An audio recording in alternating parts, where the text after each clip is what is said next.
Huh? Began. Good night to the Belizean people at Wait, home and abroad. wait. My name is Mr. Gregory Brackett. Uh-huh. Sitting with me live tonight as my virtual host is Mr. Leonard Brackett, the chairman for tonight's episode of Belizean Affair, show number 40. With that said, let me turn it over to Mr. Brackett for our reading. As you well know, we do a scripture before we launch our program. Thank you. Thank you very much, Greg. Our, our other panelists and co-hosts on the program. Uh, my name is Leonard Brackett. I'm one of the panelists and co-hosts as well. I'll be the chairman for tonight's program. Tonight, as Friday, we'll deal with some constitutional and legal matters as the first part of our show, after which we'll go into a free-for-all, following a little bit more of the 10th celebration and other current events in the country. I just want to read a small passage here from the Bible. It's a part of our regular pattern that, we as Christians, we tend to lean on God for a sense of solace. And when we have difficulty, that's the time when we, more than ever, resort to hoping that God will take us out of our own trials and tribulations, sometimes of which we ourselves make. But that being said, I just want to go ahead and continue the program by reading a short passage. It says, "The preparation of the heart in man and the answer of the tongue is from the Lord. All the ways of a man are, are clean in his own eyes, but the Lord uh, but the Lord with the Spirit.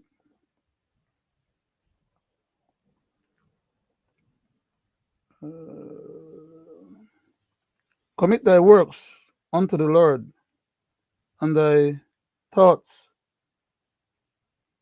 shall be established." Amen. That was Proverbs chapter 16, verses 1 to 3. I'll turn it back over to my cousin Greg, next co-panelist for tonight. Greg? Good night again to the Belizean people at home and abroad. Every time we launch a program, we have a reading with a prayer, which I'm about to do. Heavenly Father, we come to you tonight presenting this our 40th Belizean Affair program, hoping that you will guide us and give us the knowledge to educate our Belizean people at home and abroad. Amen. Heavenly Father, we come to you tonight praying and hoping that you will take care of all the needy of all the countries around the world, especially ours, countries that are having devastated rainfall and flood, earthquake, Amen. and the amount of lives that have been lost. Heavenly Father, with your guidance, we hope tonight to educate our Belizean people at home and abroad. We pray this Amen. in your Father's name. Amen. Amen. Thank you for being my virtual host tonight, my cousin. And I know tonight we have a lot that we can share with the Belizean people. With that said, I Could you make want a to comment go about to Mr. our Wade? first. Could you add a comment Yes, about Mr. Wade's? surely we can. Go ahead. Go ahead. No, I'm asking you, could you add a comment in what you were saying Yes, surely we as can. regards to Tonight, Mr. not Wade? sitting with us. Tonight, not sitting with us as our virtual host is Mr. Roody Wade. As we said before, our sympathy goes out to him and his wife as they are going through some situation right now with the death of his mother-in-law. And our blessings and our condolence to him on behalf of you, the Belizean public, on behalf of my family and my cousin's family, wishing them the best, and hopefully they will bounce back from that through faith and prayers. Amen. With that said, I go to my cousin. Cousin, tonight we have a lot. It's a constitutional night, and to start our program, let me go to a segment. And after I go to this segment, I would like to hear from you. So let me go to this segment so you can literally comment on it. Every Belizean should be allowed the right to go to any part of this country. And so let's start by that. This is something that I think the territorial volunteers have been doing for some years now, and each time they go there, we have some kind of encounter, some kind of run-in with the Guatemalan authorities. I was pleased to read on Channel 5 News that what the Guatemalans allowed them to go on the island to do what they did, to do their thing, to sing the national anthem, and later they collected the flags and returned it back to us. Whether a protest note was delivered to the Guatemalans by the Ministry of Foreign Affairs, I'm not aware. I can try to find out and get back to you. I can ask Minister Courtney or COMI. But I felt that they were given the opportunity to exercise their right to go out there and demonstrate their patriotism in their way without having any serious encounters with the Guatemalans. But this is why we need to put an end to this problem. This is why we need to get this decision from the ICJ so that we can have all our borders clearly defined by the international community so that nobody can dispute, no country, no person can dispute this, and we can fix this and move on with our lives living side by side with our neighbor.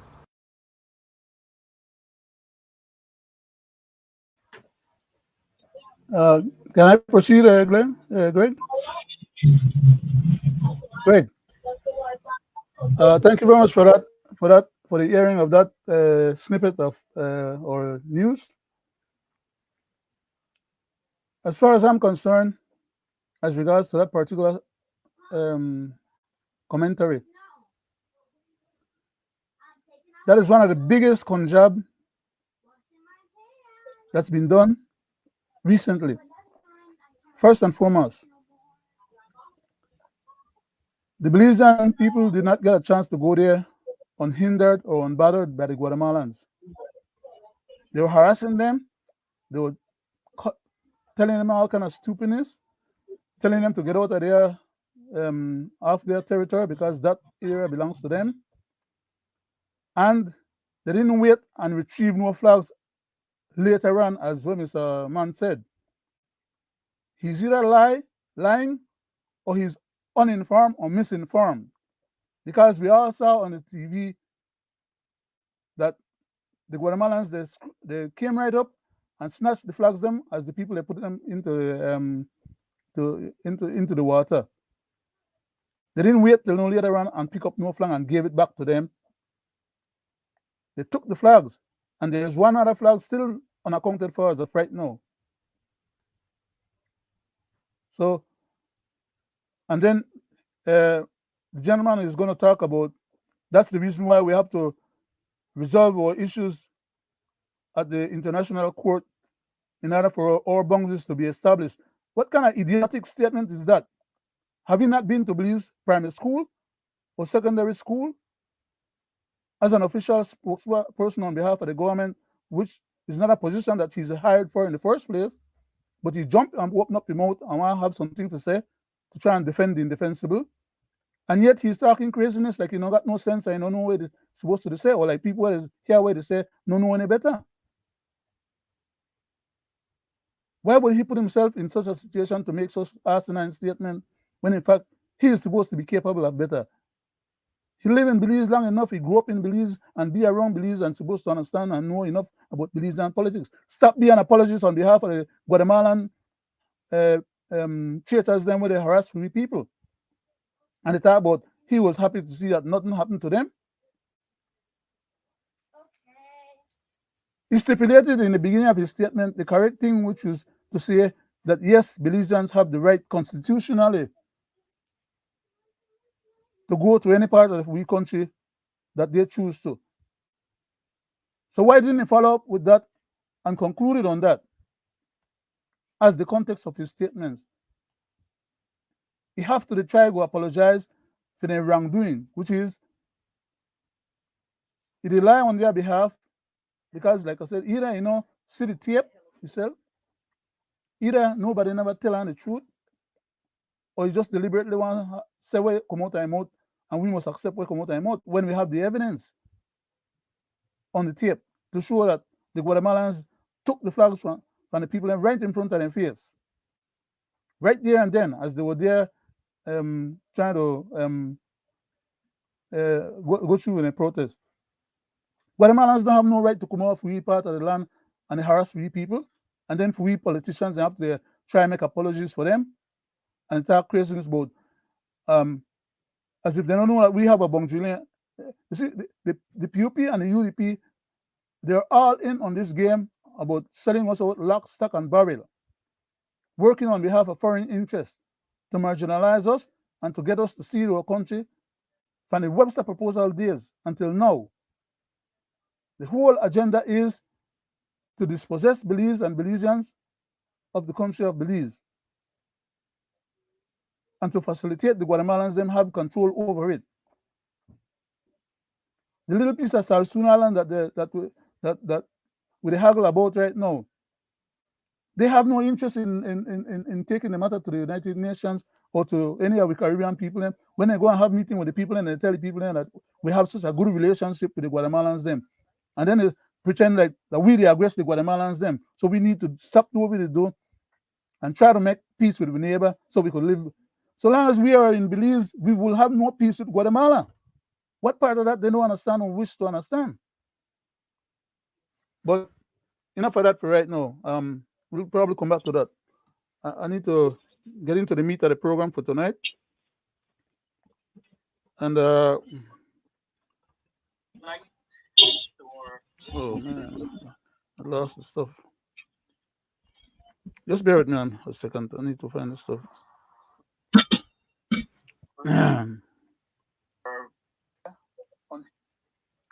Okay. Viewers and listeners. No, I want part one. This is what I'm looking for. I need to find part one. Okay. I need to find part one. Please bear with me now.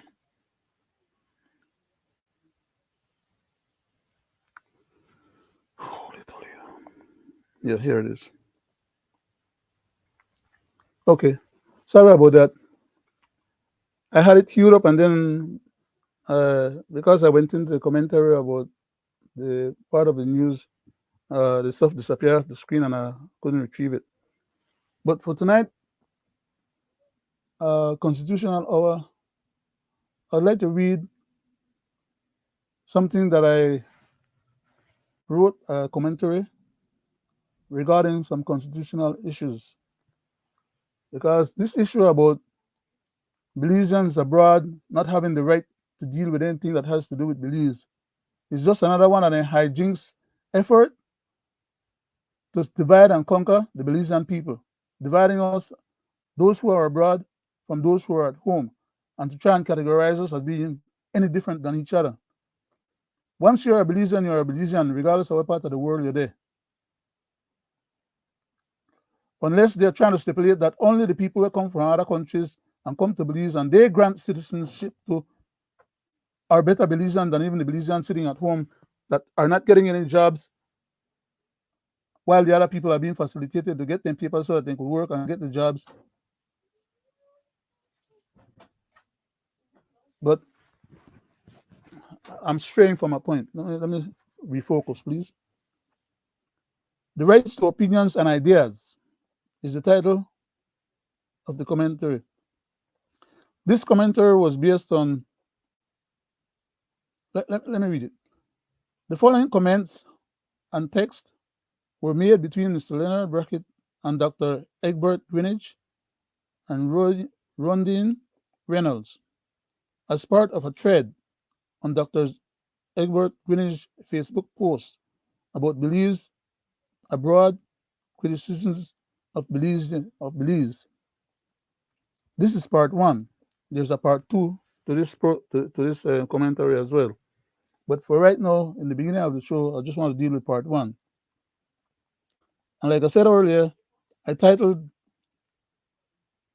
the commentary, which included the text them as Rights to Opinions and Ideas, part one, which comes from the Constitution of Belize, and we'll make those citations as I go along. One of the commentary was made by Dr. Mr. Egbert Greenwich, his original Facebook post, and it went like this.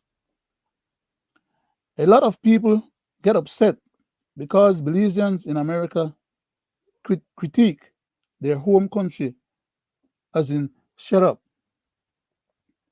So a person by the name of Rondine Reynolds made a comment and a retort to what Dr.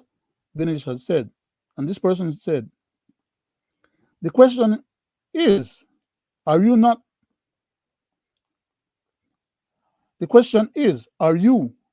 open bracket, not you directly. In other words, the person is saying, are you to whoever is it that is reading their commentary. And he's saying, not you, apparently to Dr. Greenwich, personally. Are you critiquing from a place of love and care? Does said critique come with possible solutions? Do you contribute, not just financially, in any way that would improve situations, livelihood, aid in developing our country? So this person, Rondine Reynolds, is presuming to ask the question, and in the same question stipulate that people who are not contributing to Belize should not be commenting about Belize and or because they are not living there. So only the Belizeans who are living in Belize, apparently according to this person, should have any right to comment. This person is totally unaware of what the Constitution says, and apparently may have never read the Constitution, or at least the parts that are germane to the statements that the person is making, because he's making those comments quite ill-informed, misinformed, or I would say maybe uninformed.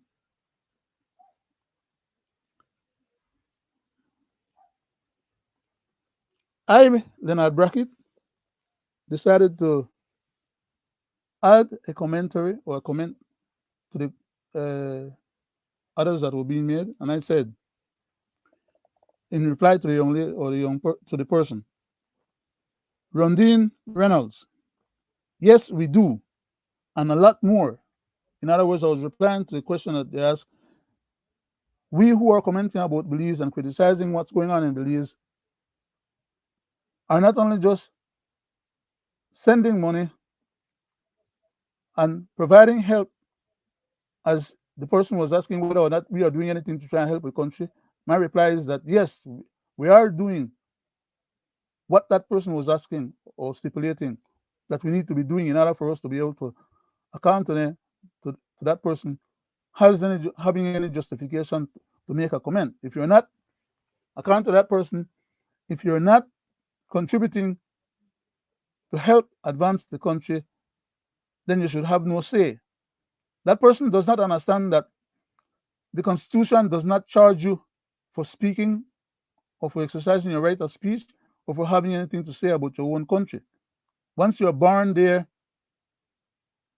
you're automatically born with those rights vested in you constitutionally as natural rights, God-given prerogatives. My stuff is getting away from me again. I don't want to lose it. Look like I did. Holy mackerels. I lost the stuff again. Please bear with me. I lost it. every time I stop to comment,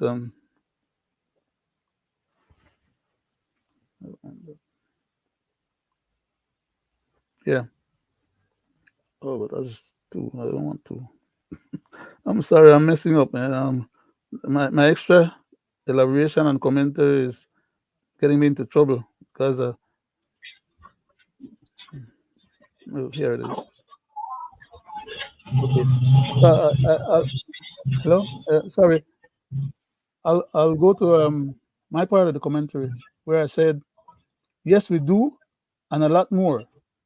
Nevertheless, your above questions, honestly speaking, they should be put to the Belizean politicians whom Belizeans vote for and are mismanaging our country's affairs.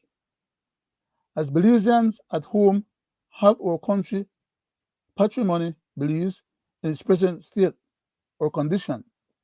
In other words, the Belizeans at home, who are the ones that claim to have the right to vote, while at the same time trying to deny that right for those who are not at home, are the ones who vote the politicians them in office, who are running our affairs in the ground and giving us the kind of government that we currently have. So why should that person and any other Belizeans, many of whom I have heard from before, stipulate that we, the Belizeans abroad, are at fault for the kind of management and governance that we have? You can't have it both ways.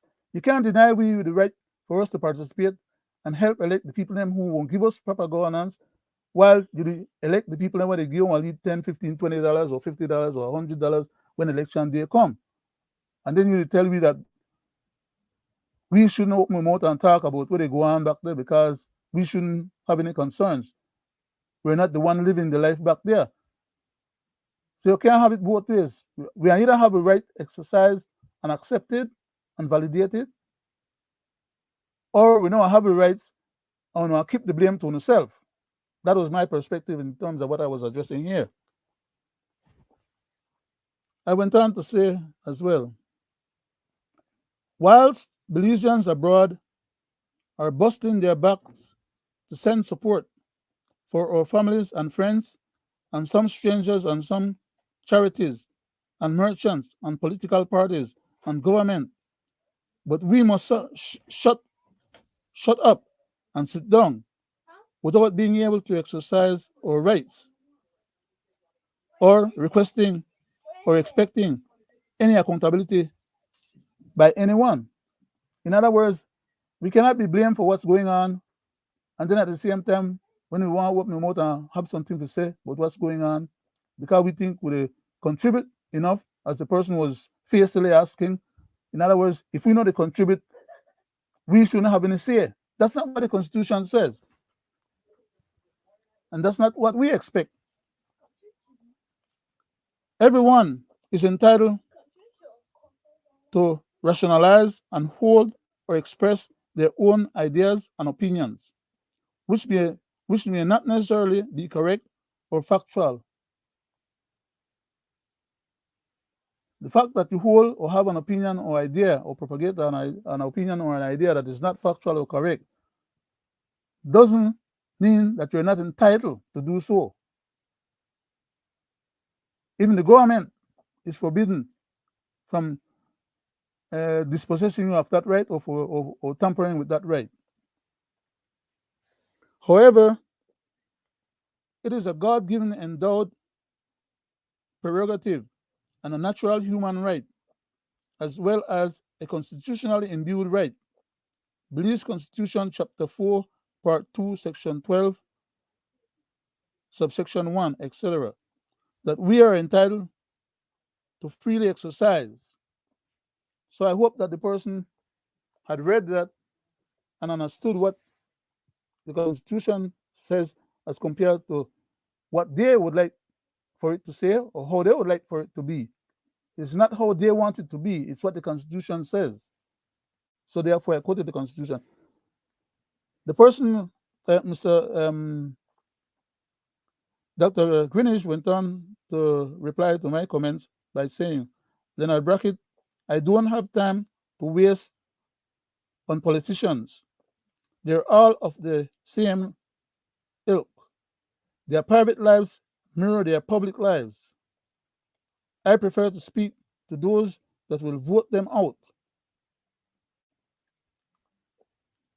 Of course, that is true and very valid, but if we are denying our right to vote or to participate, then we can't vote them out.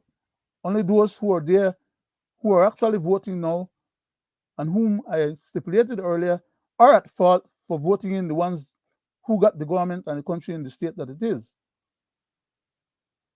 So you can't have it both ways. Nevertheless, I went on to reply to Dr. Greenidge, and I said, Mr. Egbert Greenidge, your point is well taken, sir. However, my reply or retort or comments were directed to Roody Reynolds' text on your current thread. Dr. Egbert Greenidge went on to say, Leonard Brackett, I did work at the hospital level that they couldn't begin to conceive was necessary and did my friend Dr. Bernard Bulwer when we were there together. They have their purposes, referring to the politicians, but too silky smooth for me.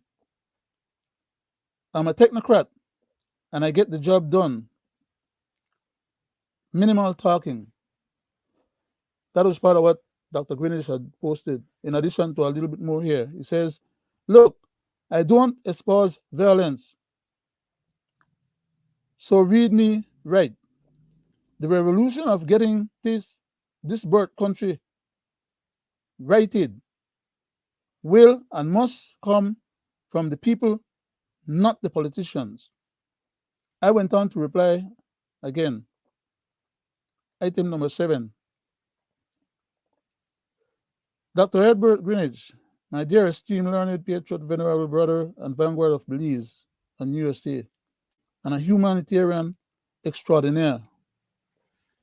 I am very well aware and informed, sir. Thank you for your service, as we really appreciate it. May God continue to protect and bless you and the rest of your family and Belize and the USA always. Dr. Greenidge went on to retort back or reply back to what I had my comments by saying, item number 8. To me, the goal of the politician is to cut up the pie and leave crumbs for the people. Then the people must seize control of the pie by innovative means in order to make forward progress or survive. I retorted back to Dr. Greenidge and said, Mr. Edward Greenidge intuitively stated, my dear esteemed learned brother, God bless always. For context, and because we don't want to segmentize the program, I would like to read the part that this is part 1, and I want to read part 2 for context. So please bear with me. Here we go. Because this part 2 has some specific citations from the Constitution that is germane to the whole overall discussion that was being had at the time. I went on to make additional comments and aggregate additional text from the same thread. The following comments and texts were made between Mr. Leonard Brackett and Mr. Egbert Greenidge and Roody Reynolds as part of a thread on Dr. Egbert Greenidge's Facebook post about Belizeans abroad, criticism of Belize. And I call this part Right to Opinion and Ideas, part 2. Item number 10, which follows on from the previous section. Roody Reynolds wrote in defense of her position, Leonard Brackett. The problem comes in where some leave Belize. Right there, my ears went up. Not like a rabbit, but anyhow, let me just continue to read the thing. The person addressed me and said, Leonard Brackett, the problem comes in where some Belizeans, for example, like myself, leave Belize and then spoon feed or enable others by providing them with assistance instead of teaching them to fish and become self-sufficient. And enabling does not promote growth, and the politicians encourage the hands out lifestyle because that is how they keep pawns and that is how they hustle. Now, I don't understand where this person get off the idea that they should be addressing me with that particular concern about us Belizeans out here trying to help the people then back home and help the government back home to the tunes of hundreds of millions of dollars every year. And this person going to be criticizing us for doing that because basically at this point the person is saying that we out here are we left Belize and we come out here and make money and send back just to facilitate people back home not knowing how to fish for themselves. That person is so ignorant about the Belizean affairs and fail to understand that a lot of people home don't have no job. The government can't hire everybody home. They can't hire all the high school people and the college people when they come out of school and college. The economy of the country and the business houses, and they can't hire all the amount of people when they graduate out of school. We have always been encouraged to go to school and get education. When we come out, there's nothing for them to do. So they stay there in the country and they languish without the possibility, unless they have some connections, then they could get a job in a private sector or maybe in the government office if they know the right people. It's not like a long time ago when you could just go to apply for a job through public service and you get the job based on your qualification. But this person is going to say, both at home and abroad. oh, man. But I this lost person is it. gonna I lost it again. I'm this messing is up. our I'm messing up regularly. Part one. I don't did part one. I want to do part two. live. What am I doing here? Caray. 30 Oh, here it is. ninth, Part two. 39th edition of Yeah, okay. I think what I should do instead of commenting on what the person was saying there, just go ahead and read it, just so people could hear, and so I don't keep losing it and have to waste people's time and patience. They have to hear me babbling in their ears. They try to figure out how to retrieve back the information. I'll just take the liberty of going ahead and read it instead of try to contextualize it. So the person said, Leonard Brackett, the problem comes in where some leave Belize, apparently as myself, and spoon feed, enable others instead of teaching them to fish because self-sufficiency and become self-sufficient. Enabling does not promote growth, and the politicians encourage the hands-out lifestyle because that is how they keep pawns and that is how they hustle. For instance, if they give Miss Jane $30, they can say she was given 300 or even 3,000 instead. If they would somehow have our best interest at heart and make adjustments tax-wise, at least on basic needs, plenty more hard-working Belizeans would be able to help themselves.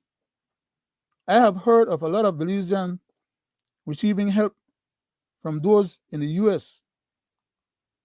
So good for them. I guess the person He's not one of those that receive or get those remittances or help. So that's the reason why they are negative apparently about it. So it says, so good for them. And many thanks to the various donors, because sometimes people just fall in hard times and need that helping hand. As to the ability to vote, I can understand all sides. The born Belizeans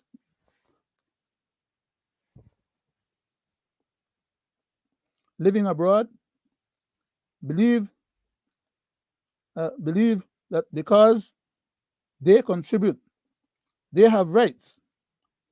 The locals, of course, the person is also at that point expressing a level of ignorance. The first question they ask is, if you know they contribute, you shouldn't have nothing to say.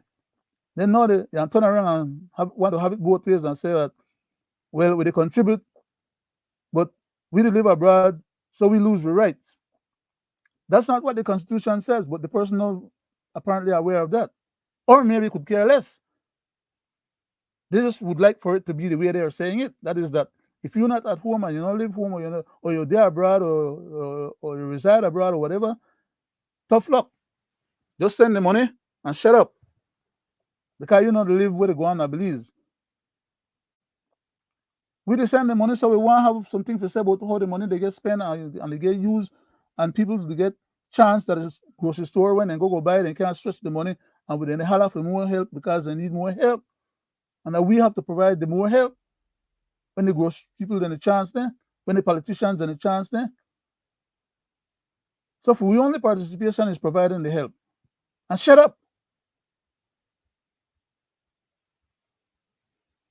I would say that's kind of mean on the part of those people who are talking like that. Because you can't have somebody to make the effort to make the situation work out, and then you dispense with their input or what they want to have to contribute. So it's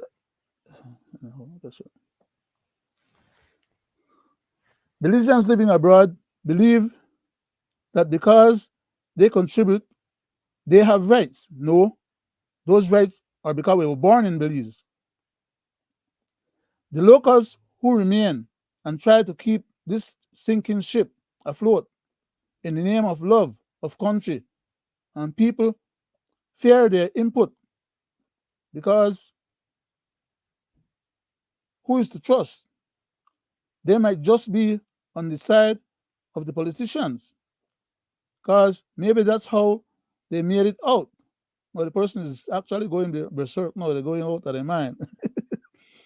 The politicians fear their input because they're exposed and not afraid to call them out, since their livelihood isn't depending on them. So this person is all over the place in defense of an indefensible position or posture. That is to deny the same people their right to participate, because they're not at home like everybody will stay home like this person is say. Then stay home, therefore they're supposed to be the only one to have rights to have anything to say or anything to do about making the situation any different than it is currently. Dr. Greenish went on to say to this person, Rondine Reynolds, you said a mouthful, which is true. That was a mouthful, but it was all a lot of contradictory bits and pieces to defend an indefensible position. So I replied again. I said, item number 12, Rondine Reynolds, your first statement or paragraph above belies and exposes your unawareness of the true realities. As you persist in blaming Belizeans abroad for the plight of Belizeans at home, please read the Belize Constitution so you may learn who is or isn't a Belizean and whose constitutional rights is not to be infringed upon, even if you resent them. And then I went on to cite the specific constitutional parts that I would have liked for that person to review and educate themselves on, so that they don't end up or continue making those egregious, outlandish, and uninformed statements based on their personal emotion, which apparently have no gratitude for the people who are out there busting them butt, because the person is already stating that he's happy for the ones that are getting the largesses that we're sending, but that person is not getting none. I don't know if you're jealous of the other people, but that no means that they have to try to take it out of we where they do the hard work or deny me free rights. You can't have it both ways. So I quoted some specific parts of the Constitution that person needs to be appraised of. And I would hope most Belizeans, like her, like that person, and others, including those who have not read their Constitution, just take it up, read it for yourself, ask other people opinions and ideas. So I pointed to the person and I said,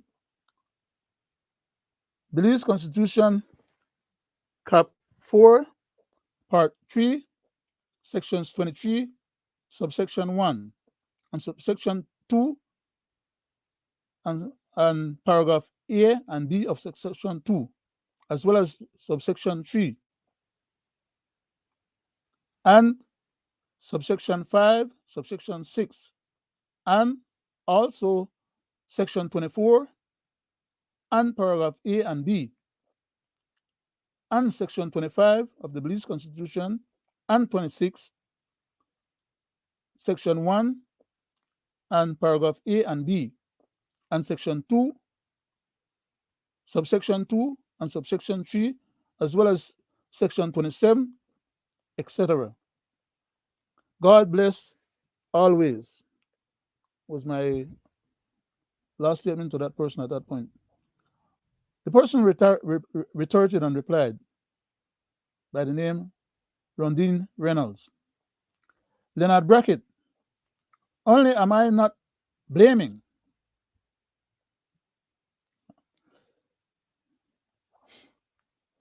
I said I understood the mindset of all parties, being Belizeans at home and Belizeans abroad, and the politicians. There's no question in my mind, the person said, on who is or isn't a Belizean. So then I don't see why they went on to have made all the previous statements that they made before, with qualifiers and contingents.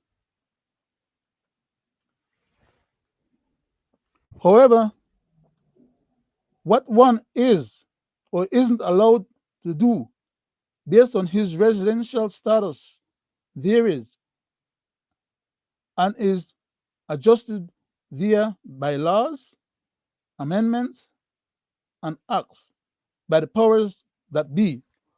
So the person is trying to apologize for their shortcoming and misinterpretation of the facts, and yet continues to talawala, as we have said back home, in the same perspective as they started out before they were being informed adequately, by stipulating that the powers to be, we're classifying that powers to be then as the government of the day, whether it's a PUP or UDP government, as well as the legislative bodies make laws according to the person, which we all know they are entitled to make laws. But this person doesn't seem to have the slightest idea that those laws have to be made within the constraints and the four corners of the Constitution of Belize. And that anything made outside of those four corners are to be ruled unconstitutional, null and void. But you see, the person has no such knowledge. So, you can only judge a person from their vantage point and give them some leeway in, as human beings, being able to make mistakes because of not being adequately informed. Because we all once in a while fall in that category. We're not all born knowing what we need to learn, but I think this person needs to learn some of what I try to point out to them, so that they stop making informed statements and stop living in a false world. And then they try force other people like myself to try and fit into that world that they have or that perspective that they have and accept and agree with that as being correct, when in fact they're misinformed and they're trying to force other Belizeans to give up their rights or to not have their rights respected and honored. That's a travesty. Let me read on and finish up this part.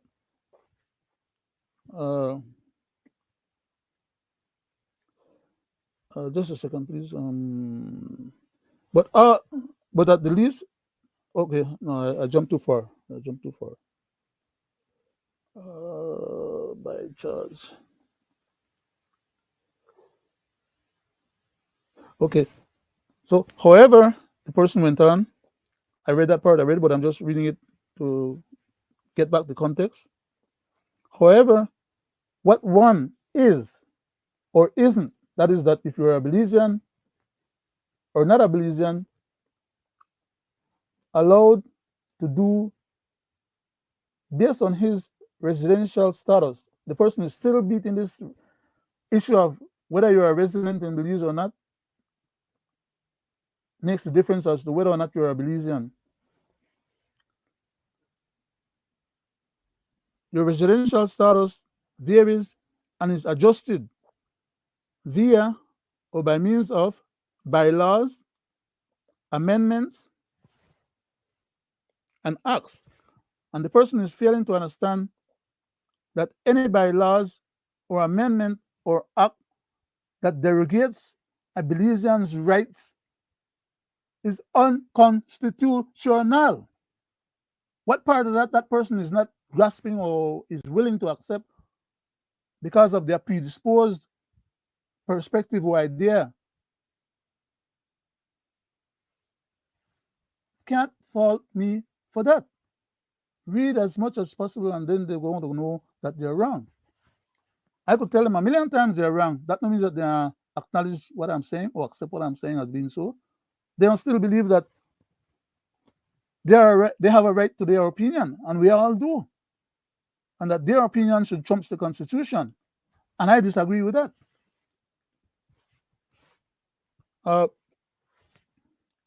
To me, it's not out of the world to hear, if you haven't lived here for a period of time, you're not allowed to vote, because years ago, one could have voted in any area where he has vested interest.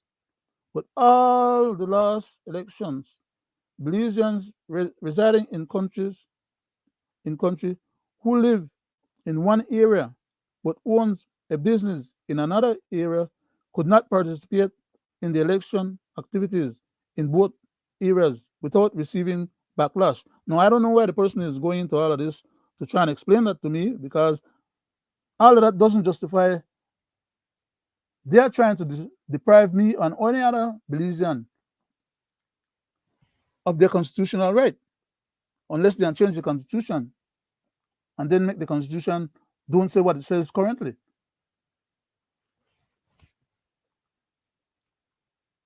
The person went on to say, Reynolds went on to say, but at the last election, Belizeans residing in country, I read that part already. In another, could not participate, and I read that too. Okay, I will continue where I left off.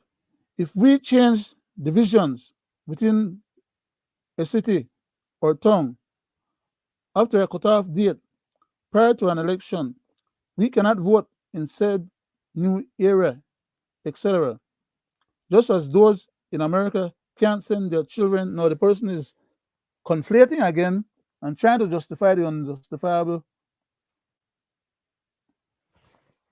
by making a comment about how Americans go to school or don't go to school, to compare with how Belizeans vote or exercise their right to vote or don't. But misinformed again. Just as just as those in America can't send their children to schools where they please due to where they live. While I will admit I don't follow the changes in the laws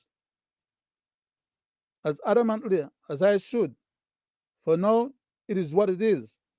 And if we all don't pull together, we should always expect a divide. Now, of course, that is very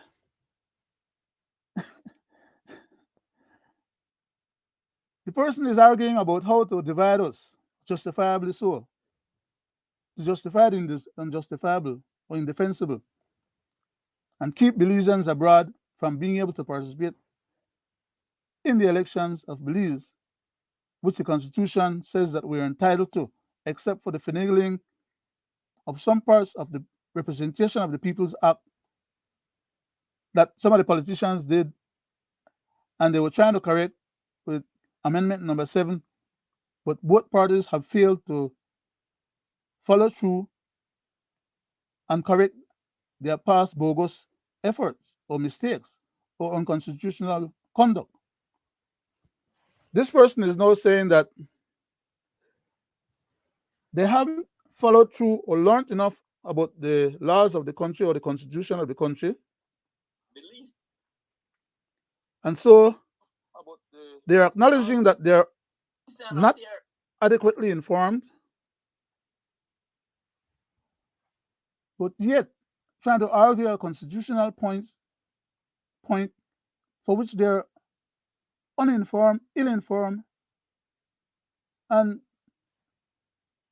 even when I'm presenting the evidence from the Constitution, they're dismissing that as well, like the rest of the government people dismiss the Constitution because we know we believe in it when we wanted to use it to get the powers.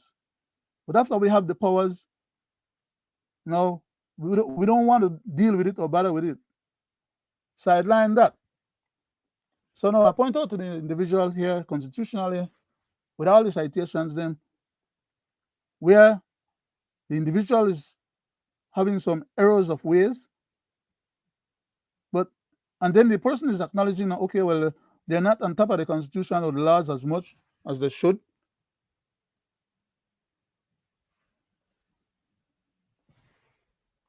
Oh man. Okay. Yeah, I'm right here. While I will admit I don't follow the changes in the laws as adamantly as I should, for now it is what it is. It is, the person is presuming that it is the way that person thinks it is, and therefore we should get over the idea of haggling about wanting to have our rights respected because it is what it is. So just get over it, basically. The person still refuses to acknowledge and accept that the Constitution says one thing and that person is advocating something different from the Constitution. And the person is saying that they don't know enough about the Constitution or the laws, but it is what it is.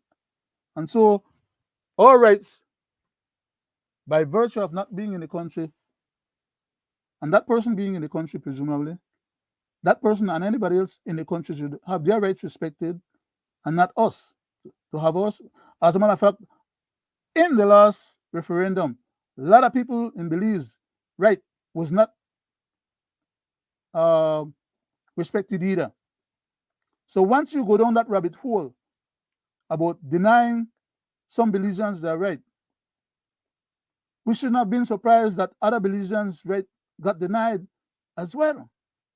You see how preposterous that perspective concept or transgression of the Constitution allows for, to the point where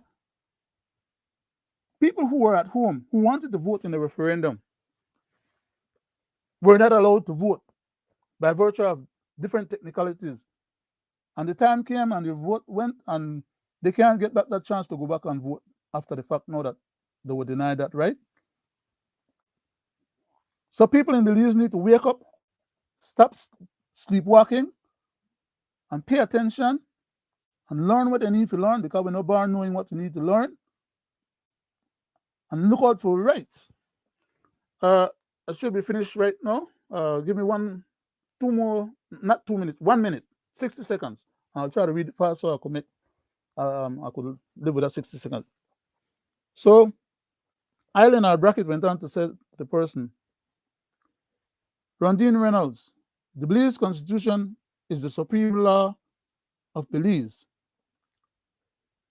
And you can find that in Cap 4, Part 1, Section 2, Subsection 1, which is why I quoted from the Belize Constitution as the previous citations, laws that I listed in my other text above for public elucidation, enlightenment, information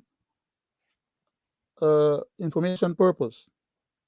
I went on to say, because our Belizean people are regularly and often bamboozled by the politicians who finagle with our laws to act rogue as scofflaws, making bogus unconstitutional amendments, statutory instruments, rules, whilst they keep losing court cases after court cases after court cases for repeated constitutional violations. Meanwhile, the Belizean people, even some members of Belize government cabinet, are kept uninformed and misinformed and ill-informed to the point that they embarrass themselves after coming out of cabinet meeting only to find that the Prime Minister did not square with them and misled them, lied to them, and tried to bamboozle them to get them to facilitate treacherous acts. And some people are complicit in their ignorance or indifference while attempting to defend the indefensible in refusing to abide fidelity for the Belize Constitution, which they swore allegiance to uphold and to protect. Thanks for your hearing, for listening. Thanks for tuning in and for listening to what I had to say. It was kind of lengthy, burdensome at that, but it needed to be said, and I hope that those of you who may not have understood clearly what I was intimating during the course of the show would take the opportunity to go back, listen to the show bit by bit, piece by piece, and hopefully you'll be a bit more knowledgeable about these matters and maybe have a change of heart as well as a change of mind. Greg? I listened to you reading that out and expressing yourself about one's opinion. But if we go by that opinion, I would say that the person is also talking or relating to our government, past and present. Because when you want to speak about the people in the diaspora who has helped Belize and Belizean for a period of 3 years, when the economy had fallen, there was no tourism taking place due to COVID-19, and the economy was on a standstill, and there was no other option. How can you say this? Because in honesty, if it wasn't for the people in the diaspora, many Belizeans would not be here today. So to say that once you left Belize and you live abroad, wherever it may be, you do not have the right to question or want to know how your donated funds are going, what the government is using it for, is ludicrous. Because you should know, especially in a country like Belize, where there is mass corruption and the government refuses to fully enact UNCAC. Mm-hmm. And as I said before, he has to be talking about our government also, because that is how uneducated people act. And I can draw a simple illustration. Look at these countries like Saudi Arabia that our government goes to borrow money from. Who has the right to stipulate how those funds are to be used, especially if it's being used to build or do anything that has to do with economical aid to Belize?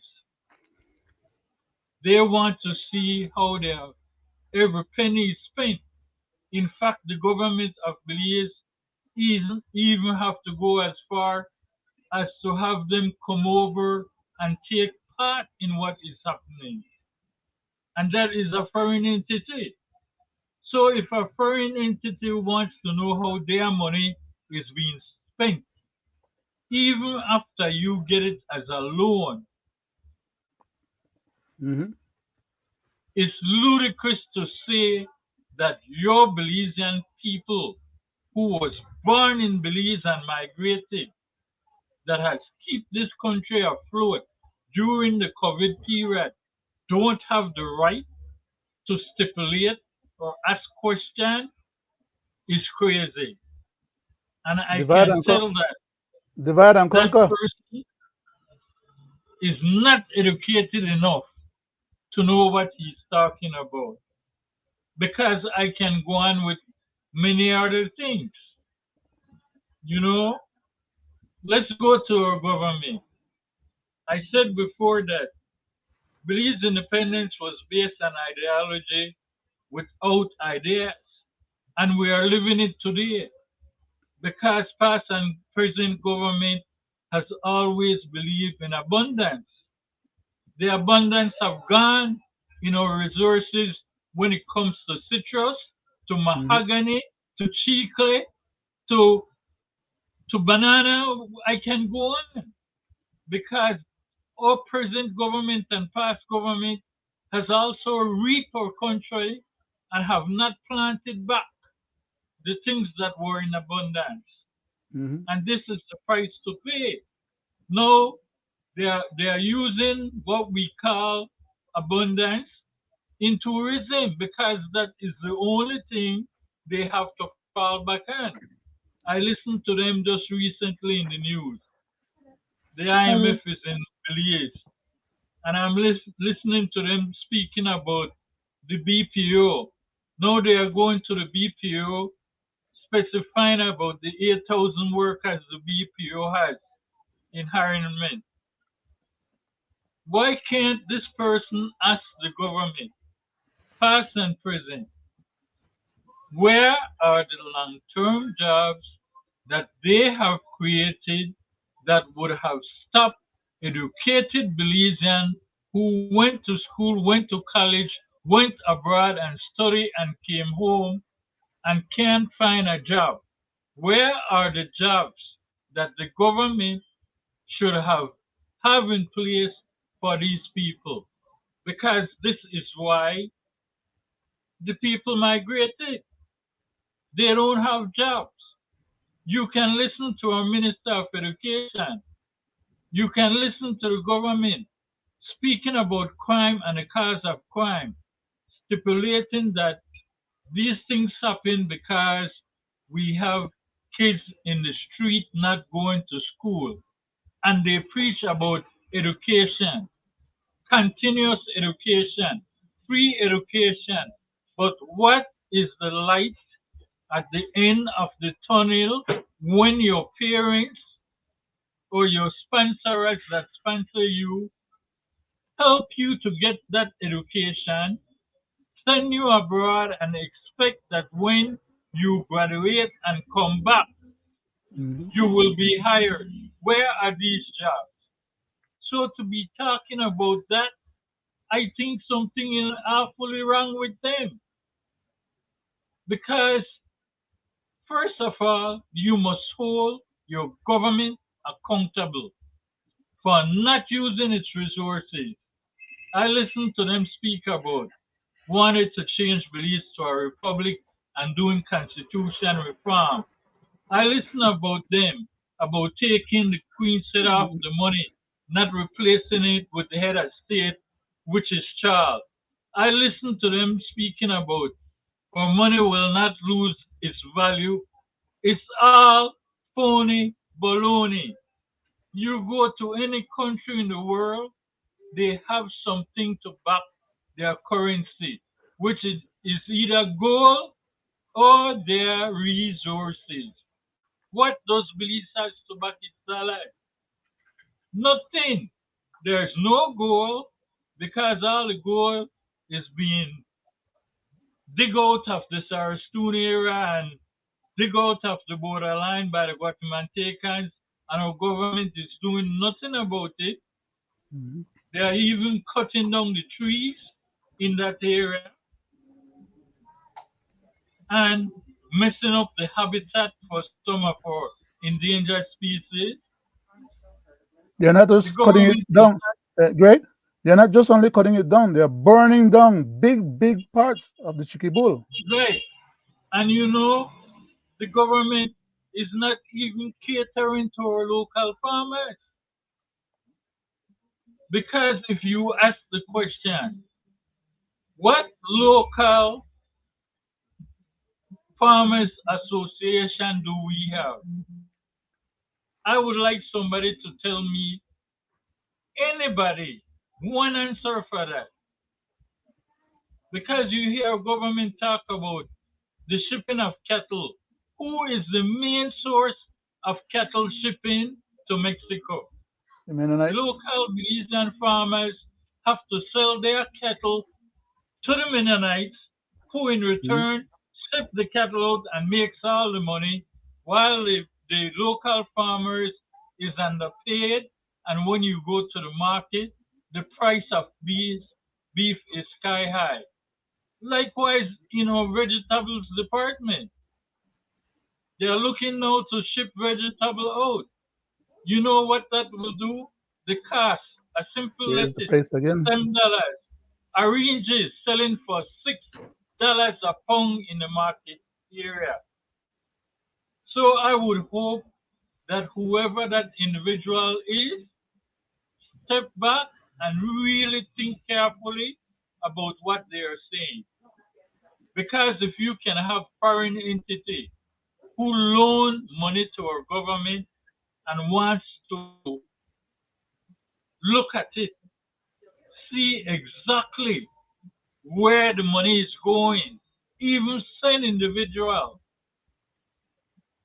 to look over projects for that money, then why shouldn't Belizean who's sending back and helping their country? In fact, to be honest, I believe the Belizean in the diaspora should hold our government accountable by not giving them any support if they do not look after the interests of the people of this country. Because, as anyone can see, in violation of our constitution and the amnesty which is supplied through the United Nations, our government is violating their own laws that they created. They got up there and they Mhm. made a law for human trafficking. But Mhm. now they're doing human trafficking under the fraudulent name amnesty Mhm. in violation of the Money Laundering Act, And they're because getting they are paid not for it telling too. people that they are being paid by the United States to do that. Mhm. And paid So, and in not other adequately words, we paid. can And not say adequately paid. they're doing legalized human trafficking, violating the said Um, laws that they themselves made, and wants to hold all Belizean people accountable. And it's not only that, I can go on to mention other things. You know, there are many other things that they are violating. You know, because when they brought in the terrorists also, they received money for doing that. In fact, they had others that was lined up in violation of our national security. They should have come to the people through a referendum and ask the people if they can bring in this person. They did not do that. They violated the Freedom of Information Act and did that under secrecy. So when we talk about the government and we talk about our constitution and the rights of our people, with a government who is violating our constitution on a daily basis and turn around and create laws that are unconstitutional, we need to watch and we need to look and think carefully about what is happening in Belize.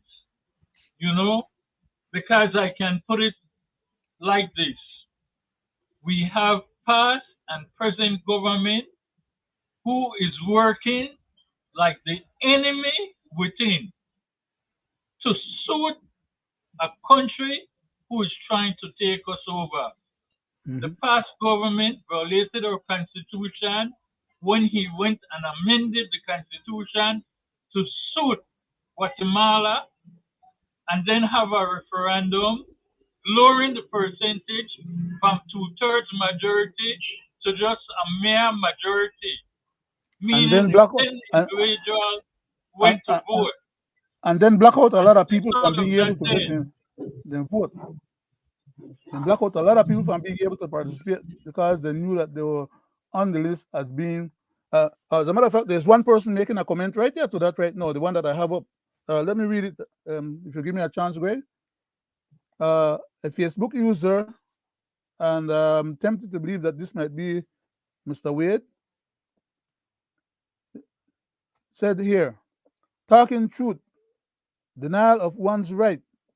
I was one whose right was taken away because I was vocal on the no to the ICJ.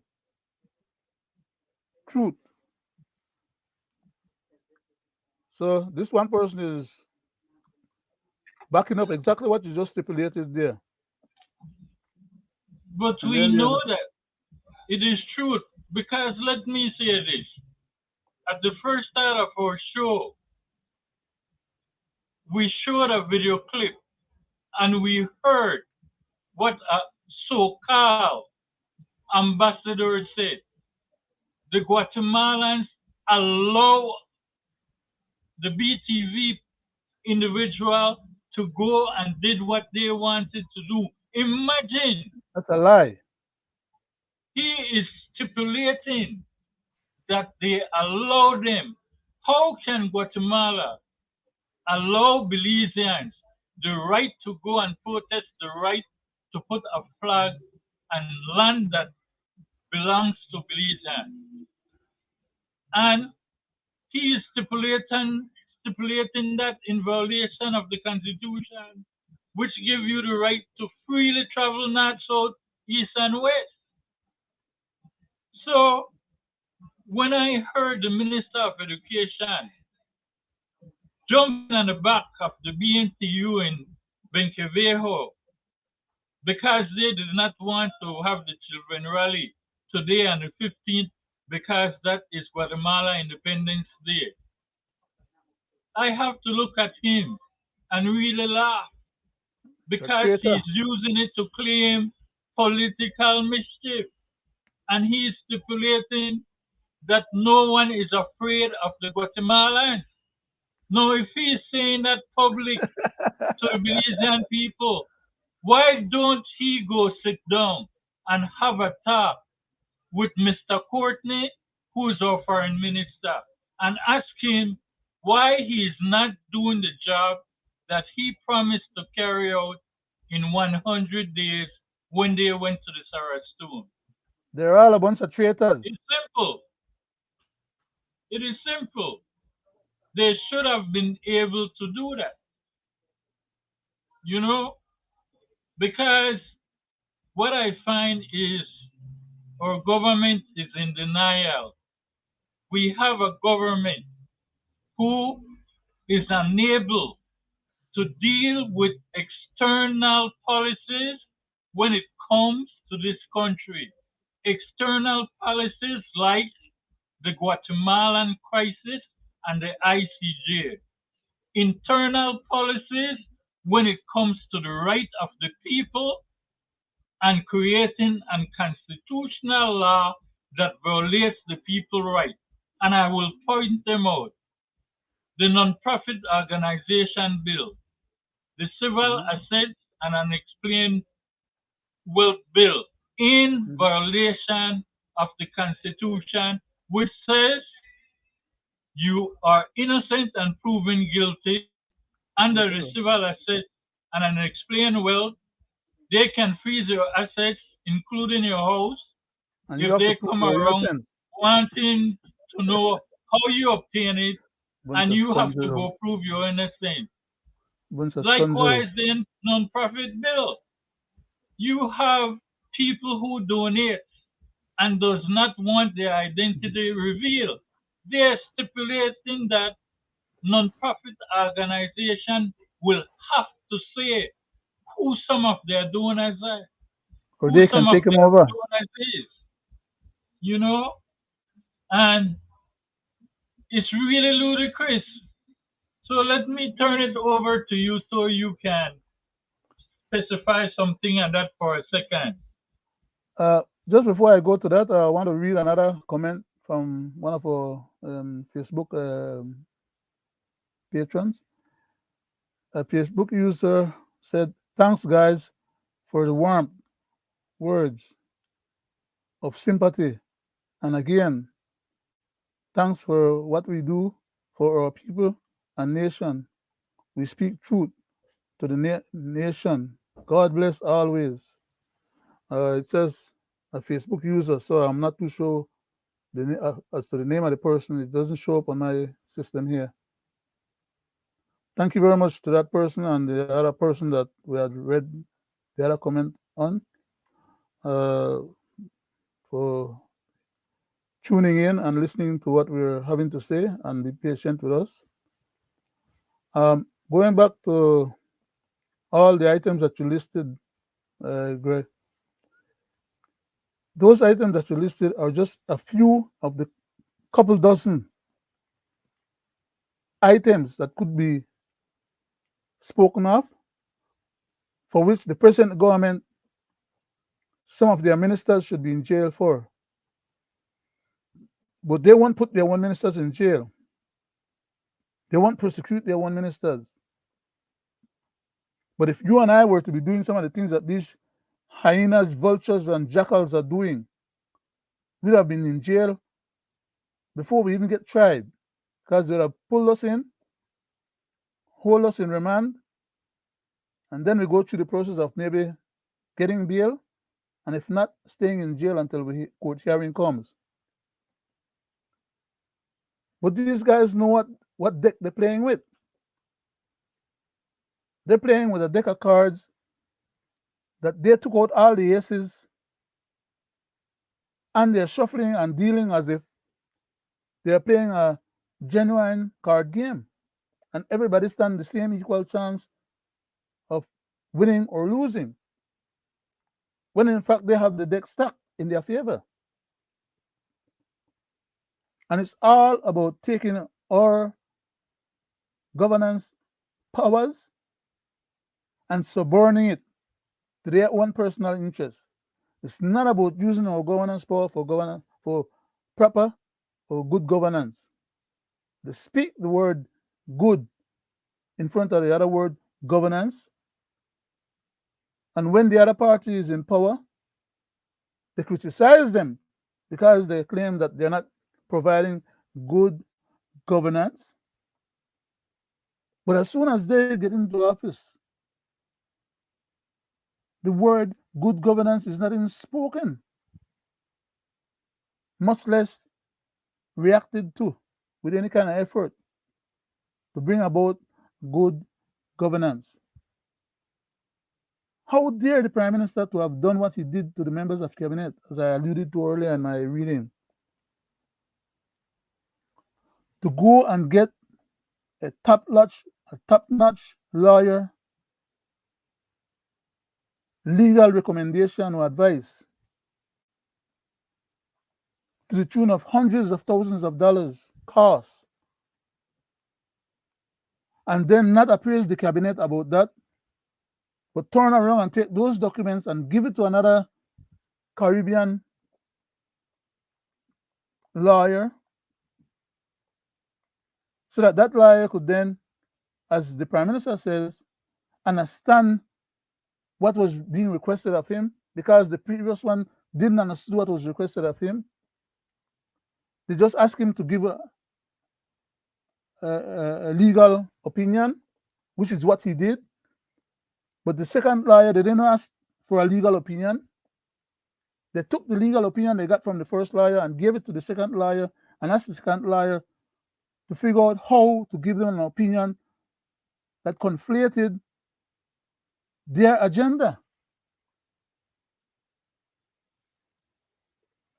So therefore, the Prime Minister was able to say that the other lawyer might have understood, the second lawyer might have understood what was being requested of him, but the first lawyer did not understood his assignment. Those are his very same one words. Not to say the least that the first lawyer is the lawyer that we have at the at the International Court of Justice, looking after our whole country's affair in terms of the territorial integrity of our country. And you're going to spit in another man's face like that? Just because you want to make one hustle on the side? You want to compromise the whole of we country's territorial integrity? And now you have this man have control of that issue on our behalf? Even if the Prime Minister had those ideas in his head, he should not have acted out so irresponsible. But he wasn't smart enough to figure that out. He could not see beyond the nickels, the dimes, and the coins that were in front of his face, profiteering. So we tell him we don't want to continue doing nothing with Portugal. He insists that he want to go ahead and negotiate on behalf of Portugal now. Not Portugal is going to negotiate one new deal for themselves. He ain't going to facilitate making one new deal with the people them on behalf of Portugal. How the hell does he get off with the idea that he's supposed to take governance power and subordinate it to private interests? Then he turn around now and they tell us and they show us the picture where he going console and drink up the lot of liquor with the other one. Then we want to put the $200 million project on Key Chapel. For all intents and purpose, for him to have done that and stick that in a face meant that he must have given these people some undertaking, like where the foreign minister like to say, or for him fears, giving undertakings, which is to say, in other words, in Creole or just average layman speaking, make promise, subordinate the process, and promise that he will make things facilitate, make that work out. That is the giving of understanding that these jackals are talking about. Now, as to Mr. Courtney, the foreign minister, how the hell did we end up with that man as foreign minister when he was not even elected? Why is the prime minister so irresponsible to award a senatorial position to somebody and turn around and take that person and make that person one of the most powerful persons in the country? Not knowing that that person, or at least pretending that you don't know that that person was actually an agent on behalf of Mr. Ashcroft.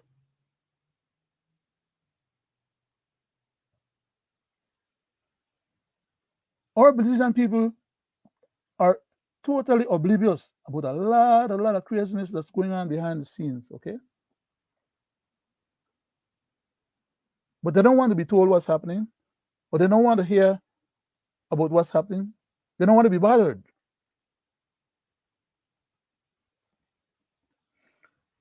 Our time is running out. I need to yield back to Greg for his second commentary. Let me piggyback on what you were saying, right? Because Yes, sir. again, as I was saying, we are dealing with a government who has no respect for the electors who elected them. They don't have no respect for them oneself, much as anybody else, He which is the is problem. in defiance. He is in defiance of what the people is asking. Mhm. And I can tell you this for sure. Under our constitution, the prime minister of any country should not be the one to negotiate any foreign deals with foreign entities. It should be open tenure. In other words, anything that has to do with tourism should have been under the Minister of Tourism, not the Prime Minister.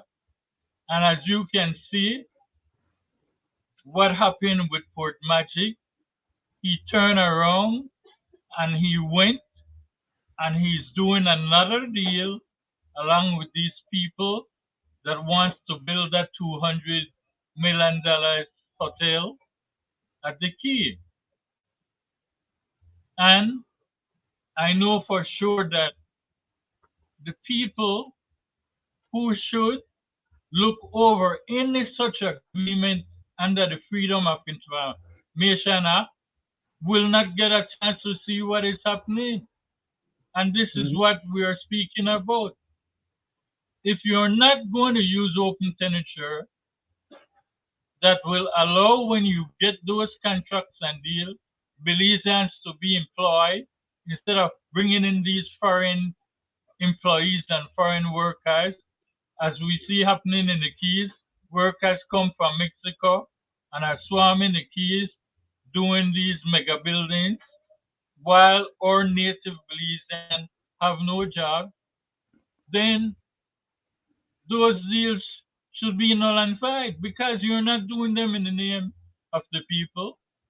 You're doing them just to say you are helping the country, but nobody is seeing where it is going because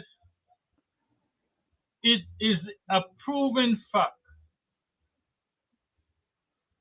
The minister of the foreign minister is not doing his job. He's failing.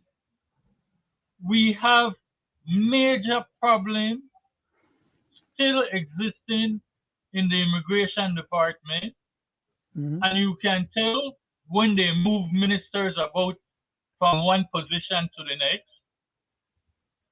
We have a problem in the Sarassoon. None of these are been addressed by him. The only thing being addressed by him is what is being put to Belize through the US, which is amnesty, which is stopping people from other CARICOM country in violation of the CARICOM deal that you signed Mhm. to come to Belize because you are protecting the US because they do not want illegal immigrants. So how amazing. You are selling your country out to suit the Americans. Because like I said before, the laws you make, you are violating them. You are violating the human trafficking law when you are collecting money under the name of amnesty Greg, to bring these people into the country. And before I Greg? go any Oh, further, sorry. let me acknowledge this Facebook user. Thanks, Uh-huh. guys, for the warm words of sympathy. And again, thanks for what we do for our people and nation. We speak truth to the nation. God bless always. And I want to say Amen. thanks for that. Okay, so as I was saying, people just have to look between the lines, look at what is happening, and they will know for sure. You know? Uh, Greg, going back to the part that you just left just now. We're out of time basically at this point, but I'll take like 1 minute more and comment, and then I'll throw it back to you for the closing. Okay, so you could close out for us. Okay. Um, Piggybacking on what you were saying just now about them collecting money or getting money to sponsor programs for the immigrant people, and the kind of money that they're getting is chump change. They're selling us out cheaply. Our birthright,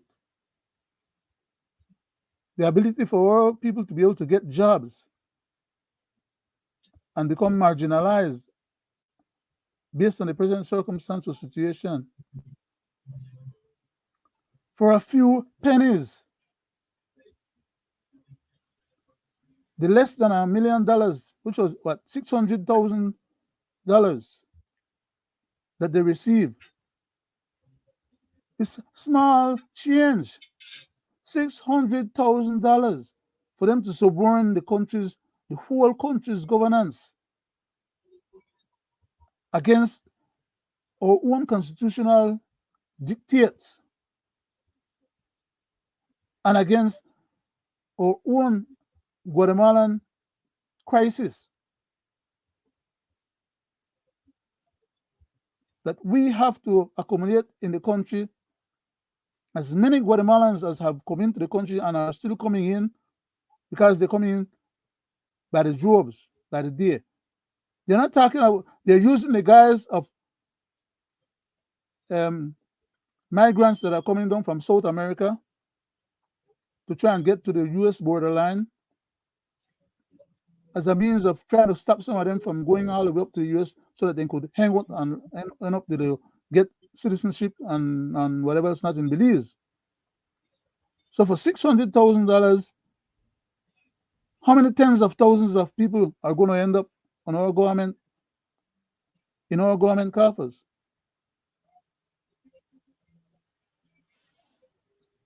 Social Security, medical, school, lands, housing. $600,000 can't buy all anything there or pay for all anything there. Where the rest of the money will come from? To help them people. And like I'm saying, it would have been bad enough if it was just people coming from South America and getting stranded in Belize because they can't compete and journey on to the United States. The idea is to stop them from getting to the United States to minimize the impact on the United States. But we are not even adequately helped. A small and poor country as we are. Then they pile up more people on top of we dire situation. And the way the stuff is set up is that these people are going to be provided for better than we own local population who are at 68% poverty rate, who needs help.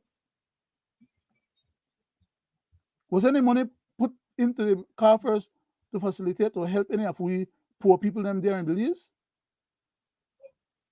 Many of whom I have said before are going to bed sometime at night without nothing to eat. Because I know everybody they go hold up somebody to try to get something to eat, or go steal from a neighbor or whatever. Some people have their dignity and some people suffer in silence. So other people will come to the country and get provided for with international sponsorship for pennies on the dollar. And we have to make up the difference of those pennies against the dollar. Because at the end of the day, those people have to live and survive. And if they are most, they have to survive one way or another. Do not these people recognize at the United Nations and at the United States and the embassy of the United States recognize and know that we have a problem with the Guatemalans, why are they fostering this Trojan horse and we? Why is there not enough consideration being given to us as a small entity? Yes, we have more land than we Salvador have. And Salvador have about 7 million people and we have less than 500,000. So by that virtue, you could say, well, then think that we have a lot of land where other people will come and take over or live pan, and we shouldn't be able to have any beef about that.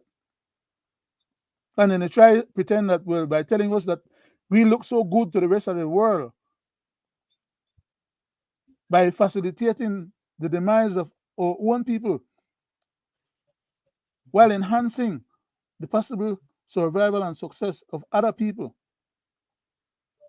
And like I said, if the government was doing its due diligence and they were making sure that they follow our constitution, and that the Guatemalans who insist in declaring that Belize belongs to them, that we should be facilitating them migrating into free country in the volumes that they are, and outnumbering us, and outvoting us, because now the Creole people are, they try to support for a vote.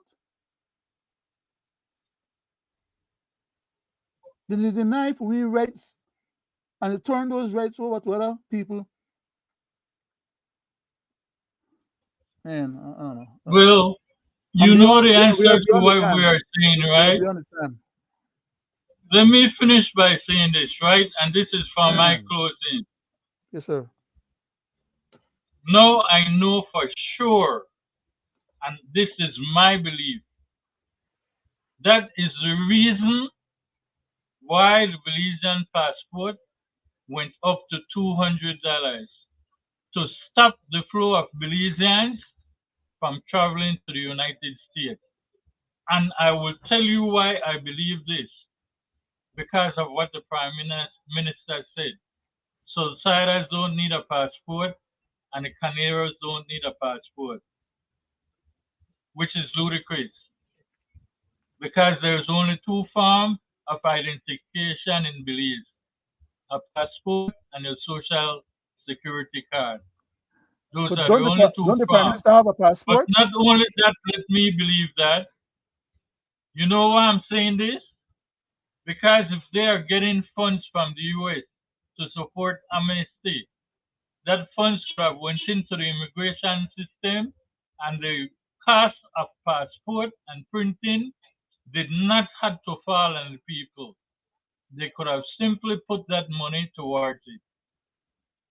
And that leads me to ask the question, where are all those funds going to? We don't know where the Blue Bond funds is going to. We don't know what those funds that are donated for amnesty going to, and many other funds. Because every time our government travel, they are traveling with their hands out, as though we are still under colonialism and not an independent country. Greg, a quick statement. Doesn't the Prime Minister have a passport?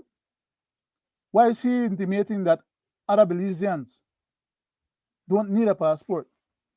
Not only does he have a passport, he has a diplomatic passport. And all his goings and comings is paid for out of free pocket. So this guy is living high on the hog. Not as if he needs our money, because he have all the lot of lands where he won, he have all the lot of endeavors where he run. You have the gas stations where he run. You got the telephone company and the cable company and all. I mean, and plus, and the man, he get salary, he get benefits, plus he get all kind of perks as Prime Minister. Where the hell he come off to tell poverty-ridden people that they don't need a passport because he ride high on free dime? You see how BFS these jackals are?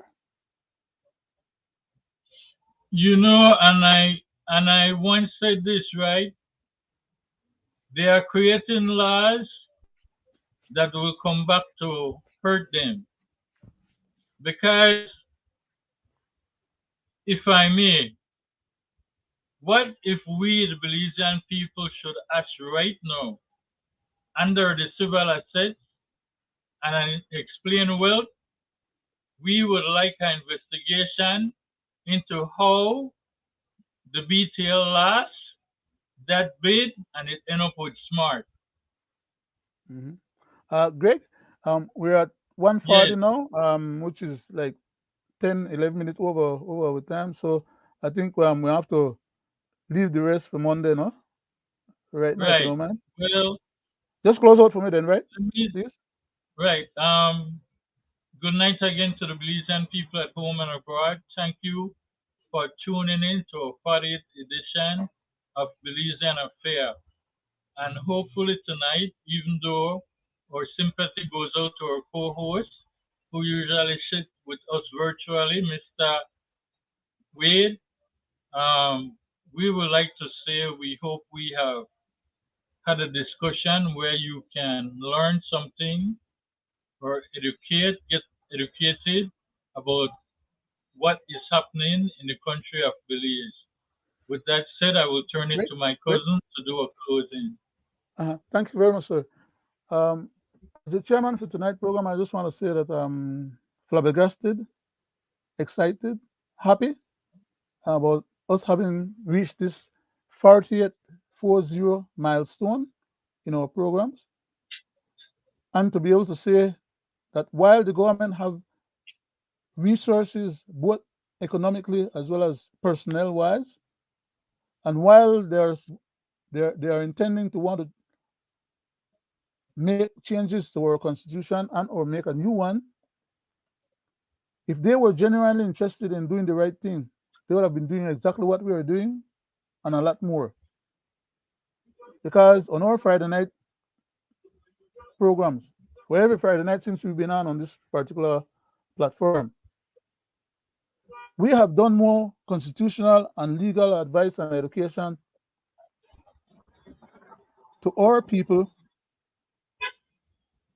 than the whole effort for this constitutional reform commission slash people's constitution committee educational effort has done.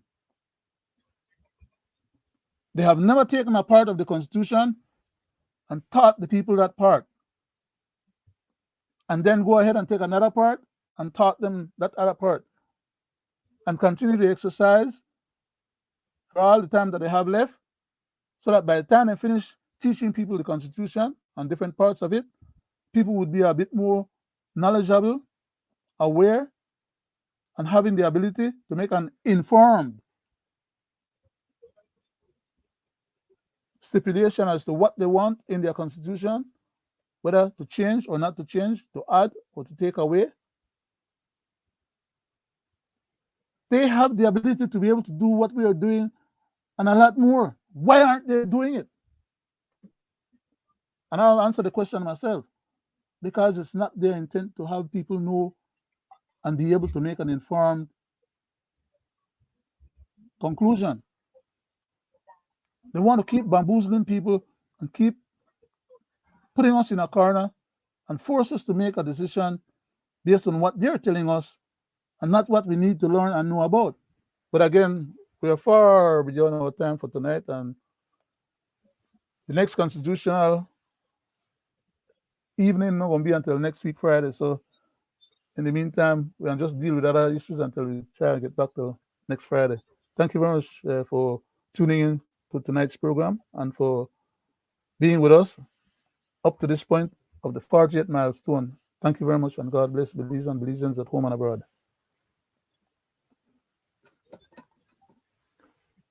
Out.